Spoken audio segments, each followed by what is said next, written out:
Queridos irmãos e irmãs, último dia da nossa novena em honra ao Bom Jesus, 9º dia, e nós ouvimos esse belíssimo Evangelho segundo São Lucas, que encontra também seus paralelos.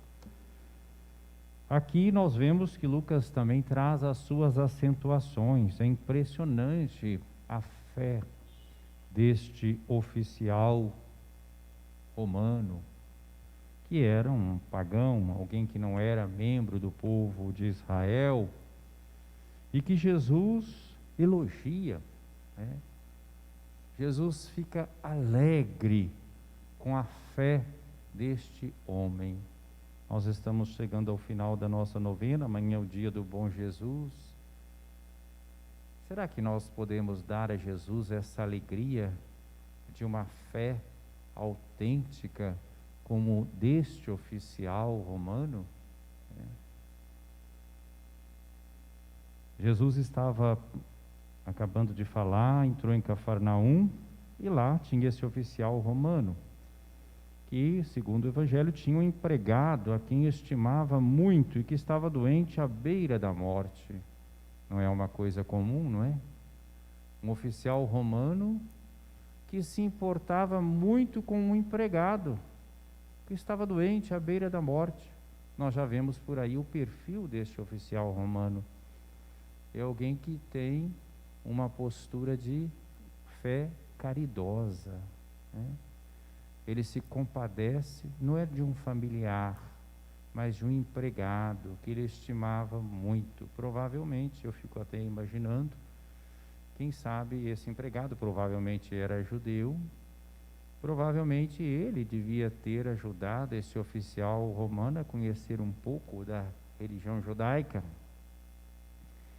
E esse oficial, ele tem contatos, ele é um homem importante ali, então ele envia alguns dos anciãos dos judeus, quer dizer, autoridades da sinagoga, autoridades da igreja de Israel, lá na região, para pedirem que Jesus viesse salvar o seu empregado. Ele tinha ouvido falar de Jesus, e ele tem uma atitude humilde. Além de se interessar pelo empregado, ele pede a intercessão de autoridades religiosas judaicas locais, e ele acredita que Jesus pode curar. Veja a sua fé. Jesus, então, ouve esse grupo que insiste com Jesus, né? Chegando onde Jesus estava, pediram com insistência, diz o Evangelho, e ainda justificaram: o oficial merece que lhes faças este favor, porque ele estima o nosso povo, ele até nos construiu uma sinagoga, né? Esses representantes aqui até não usam o argumento do homem que está à beira da morte, não. Usa o argumento até outro, né? Merece ele, é justo que o pedido dele, né? Ele até é do nosso lado, né? Construiu uma sinagoga. E Jesus se põe a caminho com eles. E a surpresa nesse relato aqui, segundo Lucas, é que o oficial nem vê Jesus. Ele envia alguns amigos ao encontro, dizendo que o Senhor não se incomodasse, não precisava de ir até a casa dele, né? Interessante que esta palavra que nós ouvimos aqui ficou na liturgia. Nós dizemos todos os dias na missa, não é? Quando celebramos a missa: Senhor, eu não sou digno que entreis em minha casa, né? É a palavra tirada daqui, né? Senhor, não te incomodes, pois não sou digno de que entres em minha casa. Nem mesmo me achei digno de ir pessoalmente ao teu encontro, mas ordena com tua palavra, e meu empregado ficará curado. Nós estamos no mês de setembro, o mês em que enfatizamos a importância da palavra de Deus expressa nas Sagradas Escrituras na vida do cristão. Olha como esse homem aceita a palavra de Jesus. Ele não está vendo Jesus, não está nem pedindo a presença física de Jesus. Olha que fé, não exige a presença física, e argumenta de uma forma assim, muito sincera: eu também estou debaixo de autoridade. Tenho superiores, mas tenho também aqueles que me obedecem, e obedecem às minhas ordens. E eu digo: vai, ele vai, vem, ele vem, Faz isso, ele faz. Então, ele está dizendo, Jesus pode fazer isso, basta que ele diga. Assim como ele manda nos empregados, nos seus inferiores, então também Jesus pode fazê-lo. E aí nós vemos essa expressão de Jesus, é bom, nós estamos falando de bom Jesus, a gente conheceu os sentimentos de Jesus. Jesus ficou admirado, virou-se para a multidão que o seguia e disse, eu vos declaro que nem mesmo em Israel encontrei tamanha fé. Os mensageiros voltam e o empregado fica em perfeita saúde. Então estamos vendo que a fé não é só um relacionamento nosso, pessoal, com Deus. Essa é uma dimensão. Mas a fé tem um alcance comunitário. A fé abre o nosso horizonte para os irmãos, para Deus e para os irmãos, para a compaixão. Aliás, na primeira leitura, Paulo, na carta a Timóteo, fala claramente da vontade de Deus, de que todas as pessoas sejam salvas. Ele quer que todos os homens sejam salvos e cheguem ao conhecimento da verdade. E ele exorta os cristãos a rezarem pelos outros, rezarem inclusive pelas autoridades, rezarem por aqueles que têm poder político. Vejam como na Bíblia a fé não ignora nem foge da política. Paulo está exortando os cristãos a rezar pelos políticos. Vocês conhecem aquela frase, né? O poder corrompe. E o poder absoluto, então, corrompe absolutamente. O poder é um perigo. Todo poder é um perigo. Então, quem está exercendo o poder precisa muito de oração, para que não se deixe corromper e use esse poder a serviço das pessoas e do bem comum. Por isso, essa oração, porque é claríssimo aqui, recomendo que se façam preces, orações, súplicas e ações de graças por todos os homens, pelos que governam, por todos que ocupam altos cargos, a fim de que possamos levar uma vida tranquila e serena com toda piedade e dignidade, né? Com os direitos humanos, dignidade, né? Então vejam bem, a política deve promover o bem comum e nós devemos rezar e agir nessa direção. E Paulo continua, isso tudo faz parte então desta fé. E Paulo vai dizer, há um só Deus e um só mediador entre Deus e os homens, o homem Cristo Jesus, que se entregou em resgate por todos. Este é o testemunho dado no tempo estabelecido por Deus, e é para este testemunho que eu fui designado pregador e apóstolo, e falo a verdade, não minto, mestre das nações pagãs na fé e na verdade. Então nos convida a elevar aos céus a oração, erguendo mãos santas, sem iras, sem discussão, quer dizer, na caridade. Vejam então a fé e a sua dimensão comunitária, a sua dimensão política. Hoje celebramos São João Crisóstomo, um dos grandes doutores da igreja, sobretudo da igreja oriental. Nasceu em Antioquia, filho de um general romano. Coincidência que esse evangelho aqui de hoje não é evangelho próprio da memória de São João Crisóstomo, mas o pai de São João Crisóstomo também era um militar, era um general romano que foi servir naquela região de Antioquia, e aí ficou conhecendo uma jovem grega, né, que era não só bela, mas muito inteligente, a mãe do São João Crisóstomo. Os dois vão se casar, os dois eram cristãos. Tiveram a primeira filhinha, que morreu cedo, né? Morreu ainda novinha. Então, estou só lembrando para poder dizer que as pessoas vivem a vida de todo mundo. Perderam a primeira filha, não se desesperaram. Veio o segundo filho, João Crisóstomo. Encheram-se de alegria, mas pouco depois morre o pai de João e deixa viúva a mãe, né, de São João Crisóstomo, com 20 anos de idade. Ela tinha duas escolhas naquele tempo, como cristã: casar-se de novo, ou entrar, cristã que era, também no grupo das viúvas. É uma consagração, assim como tinha as virgens que se consagravam, tinha também as viúvas que se consagravam.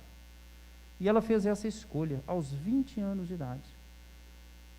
Continuava cuidando do seu filho, ali como viúva, achava que isso preenchia suficientemente a sua vida, e voltada para Deus.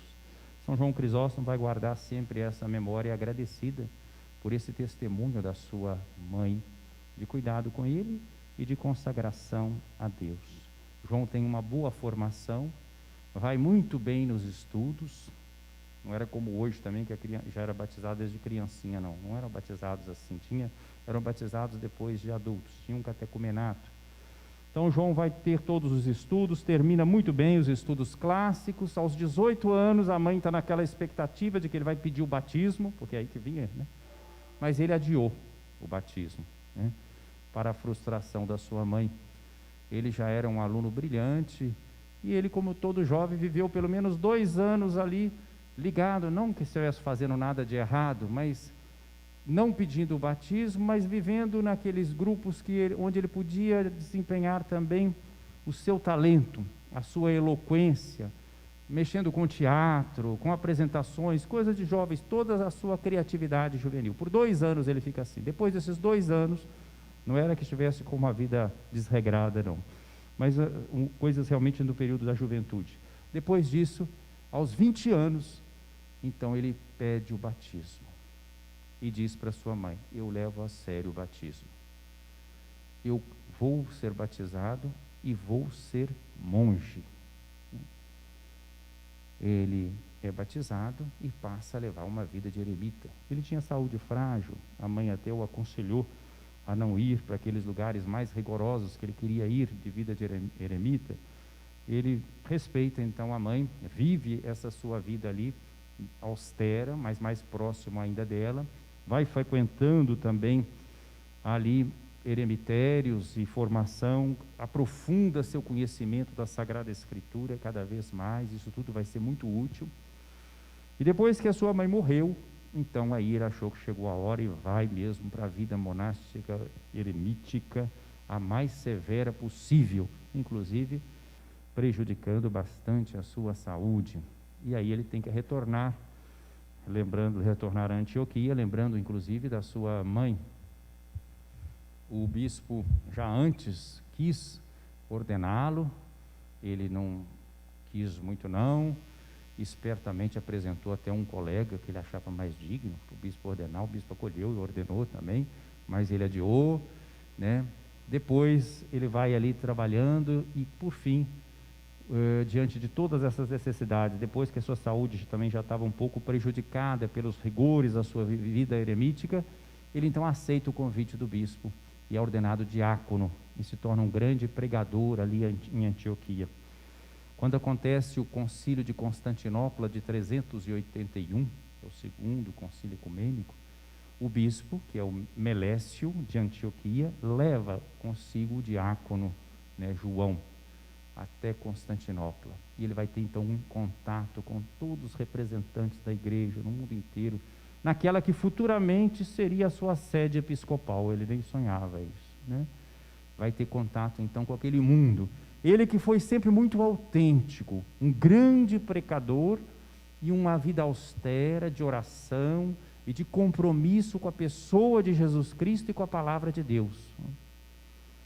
Volta, depois o bispo morre ainda lá em Constantinopla. Quando ele volta, o novo bispo lá de Antioquia acaba conseguindo ordená-lo padre, e ele vai ser então um grande pregador em Antioquia por muitos anos ali, e encantava o povo. Quando morreu o patriarca de Constantinopla, eu estou falando isso, vocês ainda estou resumindo muito, porque é uma história, é o início da igreja ali, viu? O patriarcado de Constantinopla foi depois, surgiu, foi nesse período, foi a partir do segundo concílio ecumênico. Antes os patriarcados eram Roma, Alexandria e Antioquia, eram os 3 patriarcados. Depois então aparece o patriarcado de Constantinopla, e João foi percebendo também as ambições, as pretensões, as discórdias. Ele já ficou famoso como grande pregador em Antioquia.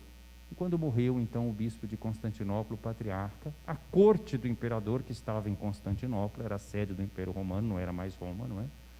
Queria um patriarca à altura da capital, né? E ouvindo falar então daquele grande pregador, mandaram buscá-lo. Mandou o imperador um grupo para buscá-lo, mas não contou para que era, não, porque sabia que ele não ia aceitar. Era um homem humilde. Como antes tinha tido uma dificuldade em Antioquia, e houve uma perseguição, e o bispo teve que viajar até Constantinopla para pedir que o imperador poupasse a cidade de Antioquia, que se tinha rebelado contra os impostos, enquanto o João pregava para o povo também, ajudando o povo a fazer penitência. A cidade tinha sido poupada. Então, quando o imperador pediu, mandou para ele um recado, que fosse até Constantinopla, que precisava de um conselho dele. Ele foi, afinal de contas ele tinha poupado a cidade, porque não atendeu um pedido tão simples. E quase quando está chegando em Constantinopla é que ele ficou sabendo que a intenção do imperador é fazê-lo então patriarca, apresentá-lo como candidato. Dificilmente um candidato apresentado pelo imperador seria recusado. O patriarca de Alexandria tinha outro candidato, né? Mas chegou ali, a votação foi quase que unânime, e João foi então ordenado bispo, que nem bispo era padre, e vai ser o patriarca de Constantinopla, a sede de grande prestígio, né? Depois de Roma, né, que é a sede do bispo sucessor de Pedro. Constantinopla naquele momento estava no seu auge, mas ali ele não mudou em nada. Constantinopla era um centro de riqueza, de luxo, de política. Ele vai dizer e pregar a palavra de Deus do mesmo jeito como ele fazia quando monge, como pregador. Então vocês imaginem, eles queriam São João Crisóstomo ali como um enfeite. Afinal de contas, Constantinopla era a sede do império, ali estava todo mundo, a corte, o luxo. Eles queriam alguém que falasse bem, e ele falava bem, né? Só que ele falava a verdade, e ele não se deixou corromper, e ele denunciou todos os erros que estavam acontecendo ali, o luxo, né, da corte. Ele denunciou a falta de compromisso com o evangelho da parte de vários que estavam ali vivendo como cortesãos, inclusive também de uma parte do clero. Foi então um grande reformador. O povo ficou encantado. O clero, que também queria uma vida séria, os diáconos que queriam uma vida séria, todos ficaram encantados. Mas os poderosos ficaram muito incomodados, muito incomodados. Então mandaram João Crisóstomo para o exílio. Era bispo e patriarca, foi para o exílio, né? Arrumaram um jeito de afastá-lo. Logo depois que ele saiu, o povo ficou muito revoltado. Houve também um terremoto, houve uma porção de problemas, e todos ficaram com muito medo e mandaram chamar de volta João Crisóstomo. E ele entrou triunfante em Constantinopla, aclamado pelo povo. Mas não mudou, porque ele não era um político, ele não era um diplomata, ele era um profeta, comentador da Escritura, especialmente de São Paulo.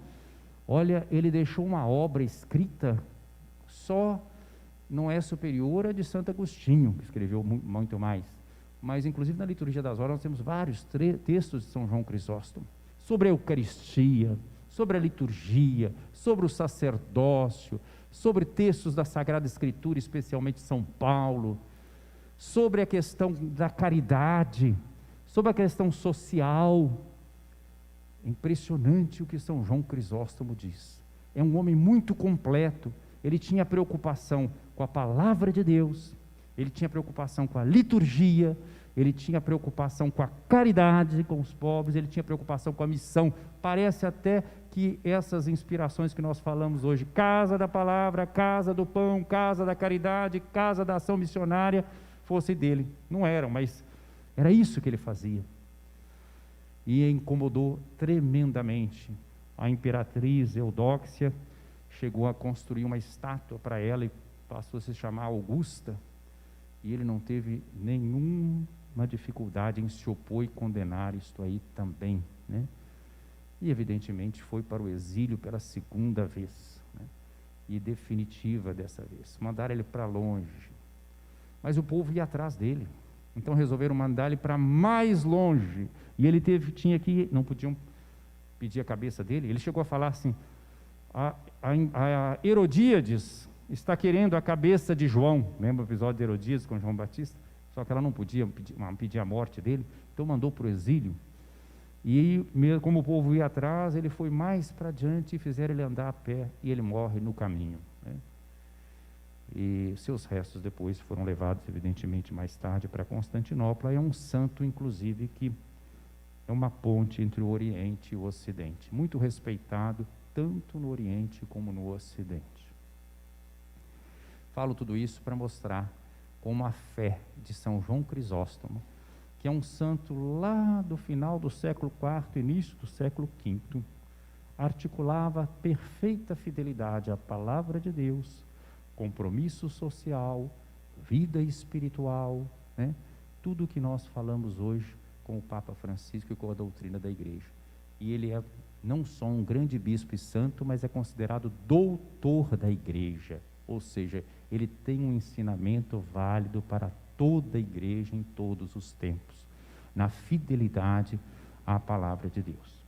Que São João Crisóstomo interceda por nós que estamos às vésperas da festa da exaltação da Santa Cruz. Ele morreu no dia 14 de setembro, a festa passou a ser celebrada no dia 13, porque a festa da exaltação da Santa Cruz sempre foi celebrada pelos orientais com grande pompa, então ele não podia tomar o lugar da festa da exaltação da Santa Cruz, então é celebrado na véspera, né?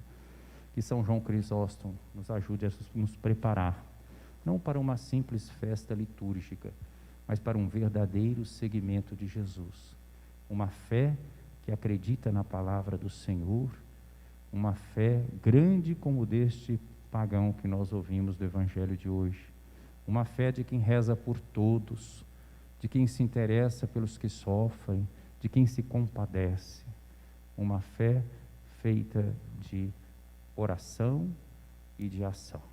Louvado seja nosso Senhor Jesus Cristo. Para sempre seja louvado.